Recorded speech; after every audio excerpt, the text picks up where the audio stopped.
So one day I was on the PlayStation store and I was looking for some like old PlayStation games and I found this one that really intrigued me because it actually looked good. It was called Ridge Racer. Now for everyone who doesn't know what Ridge Racer is, it's an old PlayStation game released on the PlayStation 2 in 1993 by Namco. Now, the footage you're seeing in the background is not Ridge Racer. It's actually its sequel, Ridge Racer 2, released in 2006 for the PlayStation Portable. I wasn't even alive for either of these games, but I do really want to talk about them because I think they're very interesting. Also because I don't think anyone has talked about this game. Maybe someone has, but I've never seen anything about it.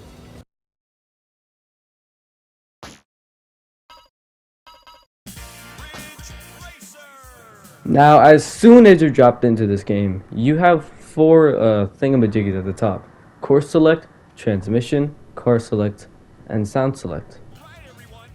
There is only four cars you can get. The first one is just like a generic red car. The second one is a red, white, and green car, which is the car I use because it has really good handling and stuff. The second one is just a generic yellow sports car. I think it's supposed to be a sports car. It's like unique. And then there's the blue one. Sound select, I don't even know what it's for. I guess it's for track, but I don't know if it's just broken or if I just don't know how to use it. Transmission, it's just, I also don't know what this is supposed to be for. And then this course select. Now, instead of selecting the difficulty with a difficulty slider or just choosing it, the courses are actually the difficulties. So the first course is the beginner course, second course is the mid-level course, high level, and then TT. I don't know what TT stands for, but it's the hardest. And as someone who's played a fair amount of racing games, this game is hard. I can barely get past the mid-level or high level. I don't know if that just means I'm bad, because my younger brother did get fourth place like consecutively. So I think that just means that I'm really bad. Now, there are multiple courses, you could say, but it's all just one big island. I think I forgot the name. It's like Seaside Court. And Seaside Court is very recognizable.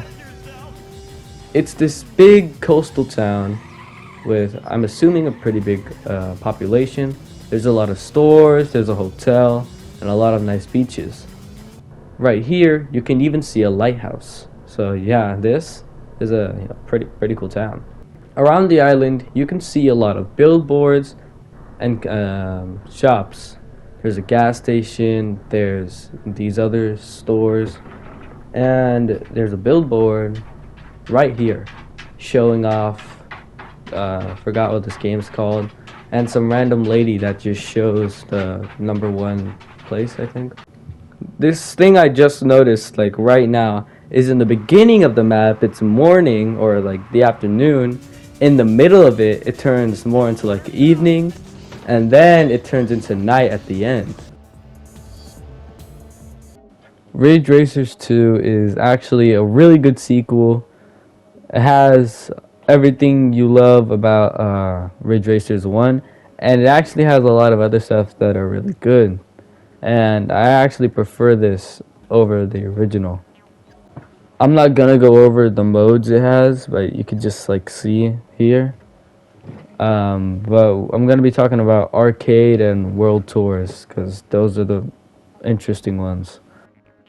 Namco also made their own car companies. There's Asuluto, I think that's how you say it. And then there's this one called Himmel. And then Soldat.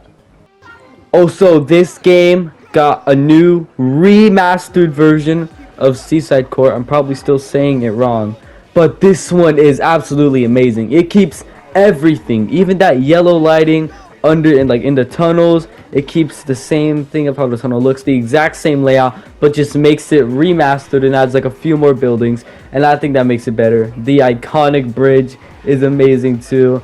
Like everything is the same. It's just remastered and polished. You know? Same controls and everything. It's just polished, more game modes. This is absolutely a perfect sequel. I do not see anything wrong with this.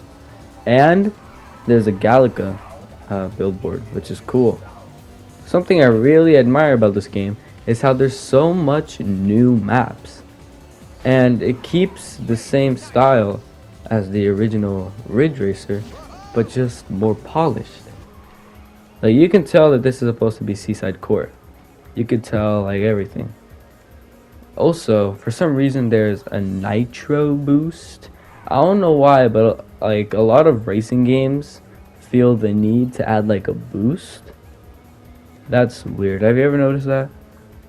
I don't know if that's in other racing games, but I know there's another free racing game that does that. I forgot what it's called. Asphalt, I think. Anyways, so basically, on top of all of this, another thing I really like that Ridge Racer does is its cool animations for stuff. For example, there's a really nice animation for when you get a new car. And there's multiple cars in this game. Not just like the 2 or like 4 you had in the original Ridge Racer, which is amazing. This game is truly like a hidden gem, both of them. But if you had to ask me, I think you should get Ridge Racer 2. It's way better. It's just absolutely amazing. And a unique thing about this is, I don't know if actually any other ones do this, but it has a timer, and if you don't make it to a lap in that amount of time, it slows down your car, and if it gets to 0 by the time you reach it, then yeah, your run ends, which I think is actually really nice. You know, it makes you have to go as fast as you can on each lap so you can try to, you know, get your time extended so you can go to the next checkpoint. And yeah, this is a really good game. Really recommend getting it. And it can really compete to a lot of the other racing games. If you're looking for a good racing game, this is it. This is a really, really good one. And yeah, thank you for watching this. This is really bad because this is my like first video essay thingy, and I didn't have a script for this, so I was just kind of like talking out of my mouth. Yeah, like, subscribe.